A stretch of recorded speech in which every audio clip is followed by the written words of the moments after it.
Much everybody for coming out here today on this hopefully rain will wait day. Welcome to the We Are One rally for human dignity. King was in Memphis. Why was he there?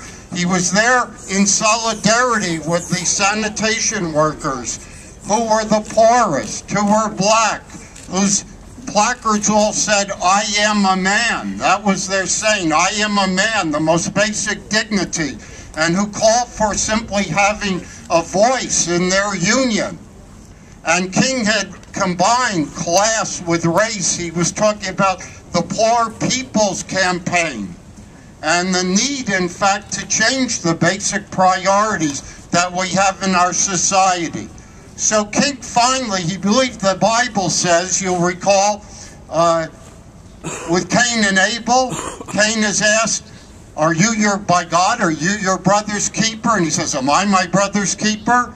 And when King says, of course, the answer is yes, but much more than that. In terms of an injustice anywhere is a threat to justice everywhere. We're not just our brother's keeper. We're our brother's brother, our sister's sister. We're all in this together in solidarity. When unions are attacked, when workers are attacked, when their history is attacked, when the NAACP and people of color and immigrants are attacked, when Muslims are attacked, when people are attacked in terms of gender oppression and sexual preference, it's an attack on all of us. I want to explain a little bit about the problems with the budget, with the retirees fund.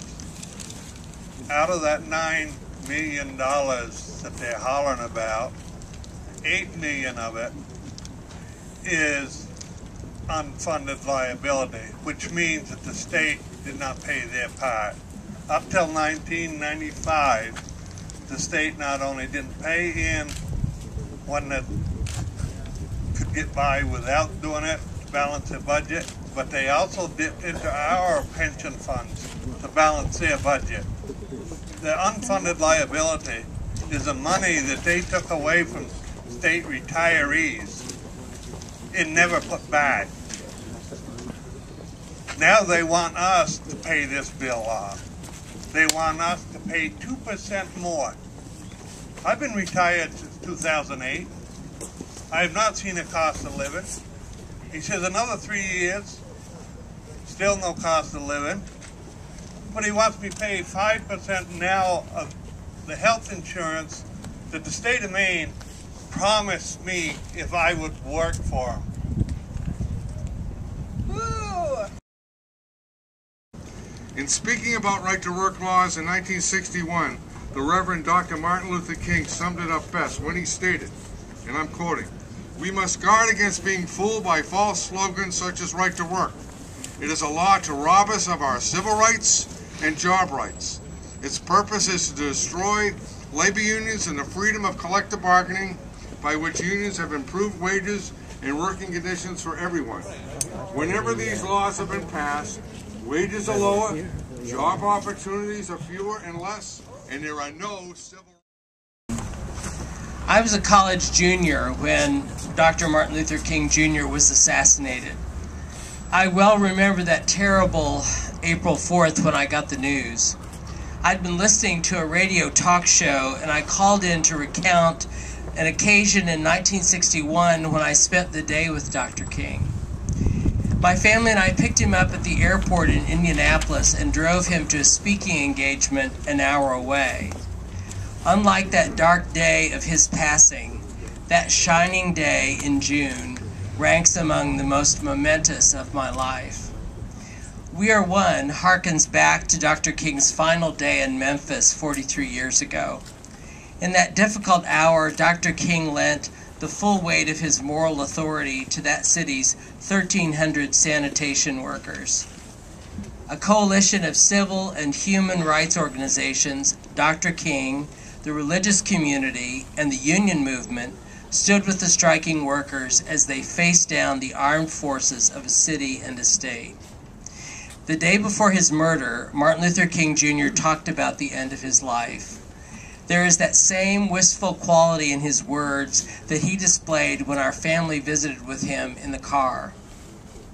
I recall how Dr. King stared straight ahead as he spoke about the attempts on his life, how he and Mrs. King placed their futures totally in God's hands. As a 13-year-old boy, I remember looking up at him as he spoke about his dreams, the same way he talked about last things in Memphis. I've been to the mountaintop, and I've seen the promised land. I may not get there with you, but I want you to know that we as a people will get to the promised land. Mine eyes have seen the glory of the coming of the Lord. One day after that sermon, Dr. King was dead, but his dream of equality for working people has not died. While politicians seek to divide workers in the private sector from our teachers, sanitation workers, nurses, police officers, firefighters, and other public servants, there is an awakening in our country. Students, workers, clergy, people of faith, and union members are standing up. As Dr. King said, they can't ride your back if you're standing up straight. On this anniversary day, let us honor Dr. King's legacy by working towards the beloved community he envisioned, where the dignity of all workers can be affirmed and their right to collective bargaining in a just workplace can be defended. Thank you. From them. We are one today with hundreds of thousands of Americans in their communities, at their workplaces, in their churches, and at their universities who reject these ideas and refuse to allow them to do these things. And we are one with the legacy of Dr. King, which is utterly at odds with this agenda. The results of these policies will be bad for almost all people in Maine. They'll mean lower wages, they'll lead to more unsafe workplaces, more workplace injuries and fatalities, they'll mean lower investment in education, and they'll mean fewer new small businesses. In short, they will mean more poverty in this state. Finally, on this day when we pay tribute to Dr. King, it's worth remembering something that our governor said in connection with Dr. King's birthday celebration, and it's not the quote that you may remember. On January 17th, in Waterville, he said in part, "The journey continues to make Dr. King's dreams a reality." Well, Governor, you are certainly right about that. But taking down that mural, which is a chronicle of the history of that very journey in Maine, was wrong. Yeah.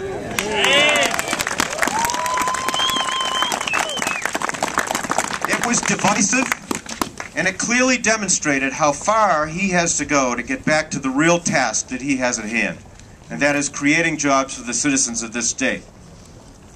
One wonders what he was thinking when on the same occasion he said, "I urge all Mainers to work as one for a better life for all." I'm going to repeat that. "I urge all Mainers to work as one for a better life for all." Again, we agree with the governor's words, but since making that statement, his actions have let us all down. His role in making a better life for Mainers is to create family-sustaining jobs. The blank wall at the Labor Department is symbolic about how little he is doing in this regard.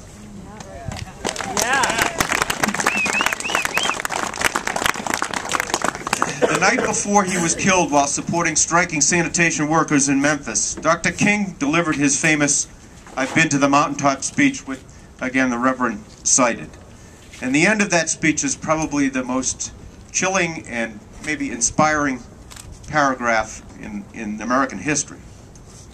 But something else he said at the beginning of the speech was appropriate today. And he said simply, something is happening in Memphis. Something is happening in our world. Brothers and sisters, something is happening in Maine. Something is happening across America. Hey. We are one.